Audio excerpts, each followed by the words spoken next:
मैं आपको अच्छी तरह से जानती हूँ। कोई बात है जो आप मुझसे छुपा रही हैं, और आप भी मुझे अच्छी तरह से जानती हैं। अगर आप मुझसे शेयर नहीं करेंगी तो मैं यहाँ से नहीं जाऊंगी।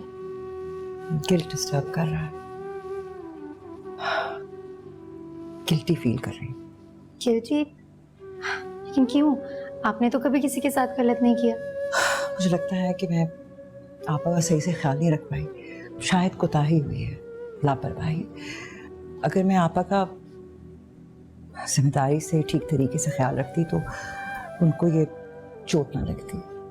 ये सब कुछ ना होता, मैं वहाब साहब को फोन ना करती और तुम लोग इस तरह अपने हनीमून से वापस ना आते। मेरी वजह से हुआ है ये सब कुछ। इस सब में आपका कोई कसूर नहीं है, खुद को इल्जाम मत दें। वैसे आपको इतनी क्या इमरजेंसी थी? तो सदफ का रिश्ता ऐसे ही किसी भी लड़के से तय कर दिया? ये बात तुम कह रहे हो, जिसकी वजह से पूरा खानदान मुश्किल में फंसा हुआ है?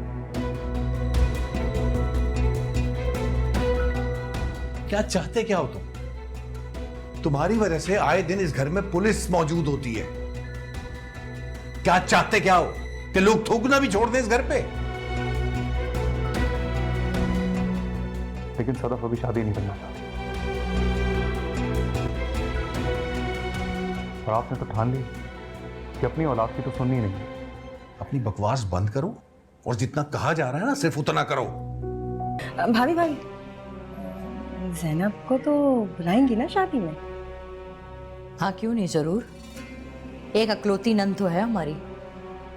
हाँ, मैं ये सोच रही थी कि पता नहीं वहाब भाई को उनका आना अच्छा लगेगा कि नहीं। तुम अपने जहन पे इतना जोर मत दो, ज़ैनब जरूर आएगी। अरे भाभी, आपस में सबके दिल इतने खराब हो चुके हैं, पता नहीं क्या क्या सोचते हैं सब एक दूसरे के बारे में। इसीलिए बस ये ख्याल आया मेरे दिमाग में। तुम्हारा उज़ैफा कहाँ है? आजकल वो नजर नहीं आ रहा। मत पूछे भाभी, बिजनेस स्टार्ट किया है ना उसने अपना, बस सारा दिन उसी में बिजी रहता है। मैं तो सोची थी जैसे ही सदफ की शादी होगी हुज़ैफा के लिए कोई अच्छी सी लड़की ढूंढ लूं। वैसे आपने सुफियान के बारे में क्या सोचा?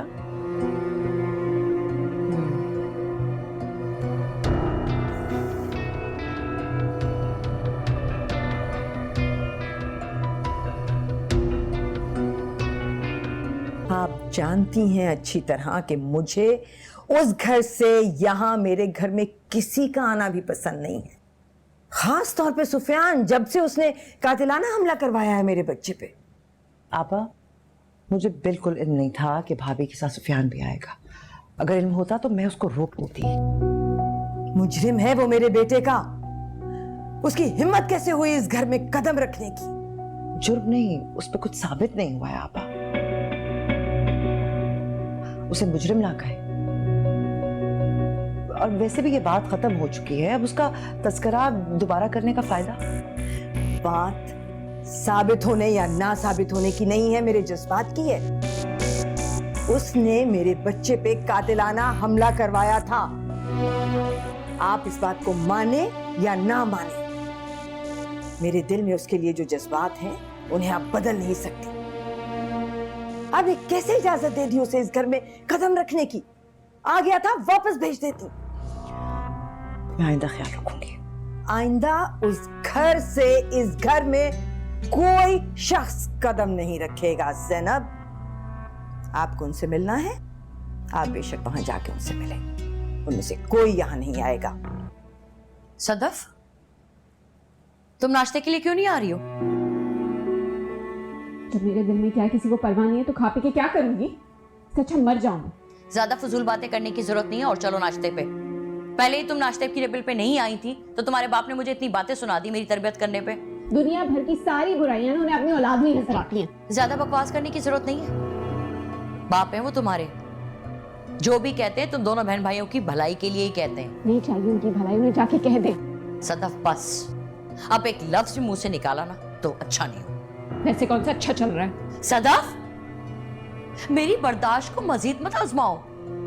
चलो चल के नाश्ता करो, फिर तैयार हो, फिर शादी की शॉपिंग पे जाना है मेरे साथ। मुझे नहीं जाना शॉपिंग पे। जब शादी मेरी मर्जी की नहीं हो रही तो शॉपिंग करके क्या करूंगी? ये काम भी आप दोनों ही कर लेना। उस लड़की की शक्ल देखी थी आपने? कोई मैच नहीं है हमारा। क्या बुराई है? पढ़ा लिखा है, अच्छा है, बिजनेस है, फैमिली है, और क्या चाहिए तुम्हें? अब तो जो भी है उसी से होगी तुम्हारी शादी। कल तक मेरी शादी शहरों से करवाने वाली माँ आज उसके घर जाके मेरी शादी के कार्ड बांट के आई। इसको मैं क्या समझी? तो क्या करती मैं? तुम दोनों ने कोई चॉइस छोड़ी मेरे पास? बोझ है ना, आप उतार के फेंकना चाहती हैं, कह दे साफ साफ। लेकिन मैं बता रही हूँ, कुछ भी हो जाए मैं शादी नहीं करूंगी। मैं भाग जाऊंगी। सदफ, तौबा है या अल्लाह, ये मेरी औलादें कितनी बदतमीज हैं। कभी दुश्मन को भी ऐसी औलादें ना मिले। पागल बना के रख दिया है मेरी औलादों ने मुझे। सारा दिन एक कमरे से दूसरे कमरे में जाती रहती हूँ मैं। पागल बना के रखा हुआ है, तिगनी का नाच नचा दिया है मेरे बच्चों ने मुझे। सुबह तक तो मम्मी बिल्कुल ठीक थी, अचानक से क्या हुआ? पता नहीं अचानक क्या हुआ है। मेडिसिन दी थी आपने इनको? दी थी, खुद दी थी मैंने। क्या हुआ नहीं? ब्लड प्रेशर बहुत ज़्यादा शूट कर गया था अचानक।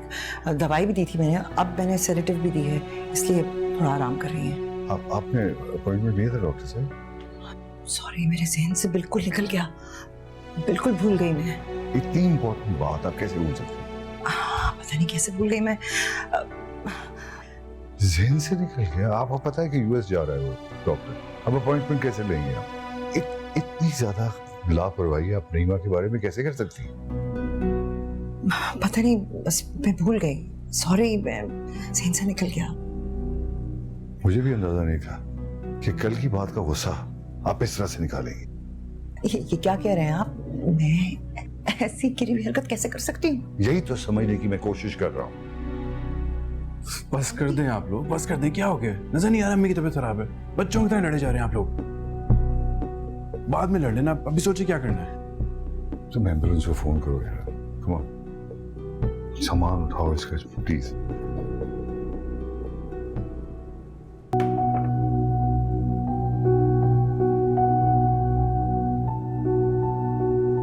शुक्र है आंटी की तबीयत अब समझ गई है। हाँ शुक्र है। अब तो बेहतर है, सो रही है। आप भी स्ट्रेस ना लें। मेरी माँ जरा सी भी अजियत में हो कि मैं बर्दाश्त नहीं कर सकता। हम सबको आंटी की बहुत फिक्र है। लेकिन तुम्हारी मामा को नहीं है, वरना वो इस तरह से अपना गुस्सा गैर जिम्मेदारी का सबूत देकर ना निकालते हैं। मामा ऐसी बिल्कुल नहीं है, आप उनके बारे में गलत राय कायम कर रहे हैं। मेरा भी अम्मी कुछ हो जाता ना तो तुम भी अपनी राय बदल लेती। भूल चूक किसी से भी हो सकती है। अपनी माँ के बारे में मैं किसी भी भूल चूक को बर्दाश्त नहीं कर सकता, समझ आई? खैर तुम बैठो, मैं अम्मी के पास जा रहा हूँ, उनका हाल चाल पूछ के आता हूँ।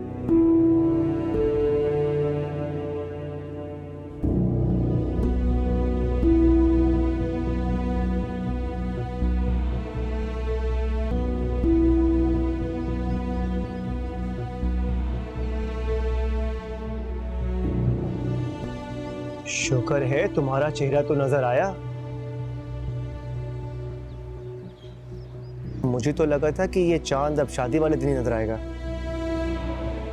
तो मिल गया तुम्हें तुम्हारा राजकुमार? अपनी बकवास मत करो।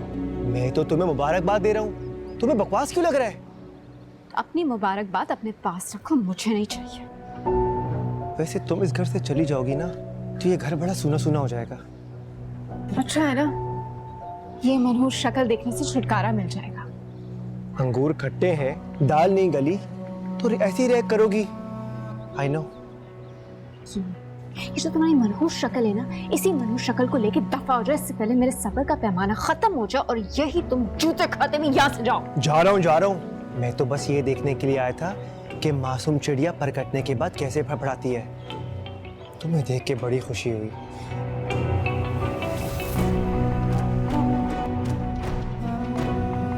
ये तो वही सेट है ना जो नईमा आंटी ने मुझे शादी पर पहनने के लिए दिया था।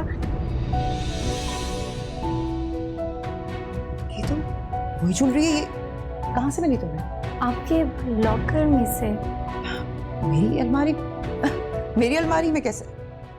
वहां ये कैसे, ये वहां कैसे आ सकता है? ये तो वहां नहीं था, आप जानते हैं वहां, मैंने 20 दफा वहां पे जाके चेक किया है, ये वहां नहीं था, ये वहां कैसे आ गया? ज़ैनब, अगर ये आपने नहीं रखा लॉकर में तो ये लॉकर में किसने रखा? यही तो मैं भी जानना चाहती हूँ कि वहां से वहां कैसे आ गया। मैं नहीं जानती। ज़ैनब, ये सेट आपके लॉकर से निकला है, इसका कोई जवाब है आपके पास? ये मैंने नहीं रखा, मुझे नहीं पता ये वहां पे कैसे आया है। मैंने तो बहुत बार चेक भी किया, वहां नहीं था। अगर आप नहीं चाहती थी कि उष्णा शादी वाले दिन ये सेट पहने तो आप मुझे बता देती, मैं कुछ और दे देती उसको, या फिर जो आप चाहती थी वो पहन लेती। कम से कम ऐसे तो ना करती। आप ये कैसी बातें कर रही हैं आप? ये मुझे मैं ऐसा क्यों करूंगी? यही बात तो मेरी समझ में नहीं आ रही है ज़ैनब। जब उष्णा ने अपनी पसंद से सिलेक्ट की थी ज्वेलरी शादी में पहनने के लिए, तो आपने क्यों नहीं पहनने दी उसे? आप लोगों को ऐसा क्यों लग रहा है जैसे मैंने ये सब कुछ किया है? मैं क्यों करूंगी? यही तो हम सब जानना चाह रहे हैं ज़ैनब। मतलब ये कोई जादू तो नहीं है ना? मतलब कैसे हो सकता है कि एक लॉकर में से निकल के सेट खुद ब खुद दूसरे लॉकर में पहुंच जाए और किसी को पता ही ना चले? मैं भी जानना चाहती हूँ कि ये वहां कैसे आया है। मैंने नहीं रखा है। आंटी, इस ज्वेलरी की वजह से हमारी सारी शादी परेशानी से गुजरी है, और आपको खुद नहीं पता, आप खुद अनजान बन रही है। ये ज्वेलरी आपके रूम में आई कैसे? मैंने ऐसा नहीं किया। मैं बिल्कुल ऐसा नहीं किया। अगर मामा कह रही हैं कि उन्हें पता नहीं है तो उसका मतलब है वो झूठ नहीं बोल रही, और उन्हें ऐसा करने की जरूरत ही क्या है? तो उसने सच किया, तुम ही बता दो ना। रूम आंटी का, लॉकर आंटी का, ज्वेलरी वो जो तुमने पसंद की थी, और आंटी अनजान बन रही है। आपकी बात अगर मैं मान भी लूँ ज़ैनब, तो मेरा जहन ये बात कबूल करने को तैयार ही नहीं है। जैसे मैंने पहले कहा, ये कैसे हो सकता है कि एक लॉकर से निकल के ज्वेलरी दूसरे लॉकर में खुद ब खुद पहुंच जाए? आप मान लें कि आप नहीं चाहती थी कि उष्णा पहने ये ज्वेलरी, मगर क्यों? क्या कैसी बातें कर रही हैं आप आंटी? मामा ऐसा क्यों चाहेंगी? शायद इनका दिल अभी भी मेरी तरफ से साफ नहीं हुआ, इसलिए। आंटी, आपको गलत फहमी हो रही है। मामा ऐसी बिल्कुल भी नहीं है। तुम छुटला रही हो अम्मी की बात। मैं जुटला नहीं रही, सिर्फ गलत फहमी दूर कर रही हूँ सबकी। मतलब जो कुछ सामने है उसके बाद भी गलत फहमी की गुंजाइश बाकी है। ज्वेलरी आंटी के लॉकर से मिली, और तुम इस बात को अहमियत देने के लिए तैयार ही नहीं हो। अहमियत देने का मतलब ये तो नहीं कि आप सब लोग इस तरह मामा को मुजरिम की तरह कटहरे में खड़ा करके उनसे सवाल जवाब करना शुरू कर दें। चुप कर जाओ, चुप कर जाओ।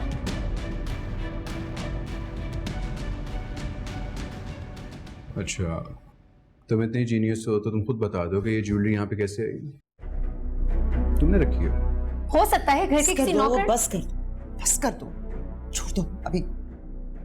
प्लीज खुदा के वास्ते आप दोनों तो आपस में मत उलझें। शुक्र है अल्लाह का, ज्वेलरी खो गई थी, मिल गई है, यही बहुत बड़ी बात है। मैंने कहा था ना, घर में ही होगी, कहीं नहीं जा सकती। हमारे तो मुलाजिम भी इतने वफादार, इतने पुराने हैं कि उन पे भी शक नहीं किया जा सकता। So please it's okay, forget it now. देखिए, मेरी तो कुछ समझ में नहीं आ रहा, कुछ समझ में नहीं आ रहा। अगर आप लोग अपडेटेड रहना चाहते हैं हमारी लंदन नहीं जाऊंगा की प्रमोशंस और रिलीज और फिल्म के गाने और इन सब से रिलेटेड आप जानना चाहते हैं, जो भी इंफॉर्मेशन चाहते हैं, उसके लिए follow the YouTube page of ARY Digital and you'll find us there with all the information that you need.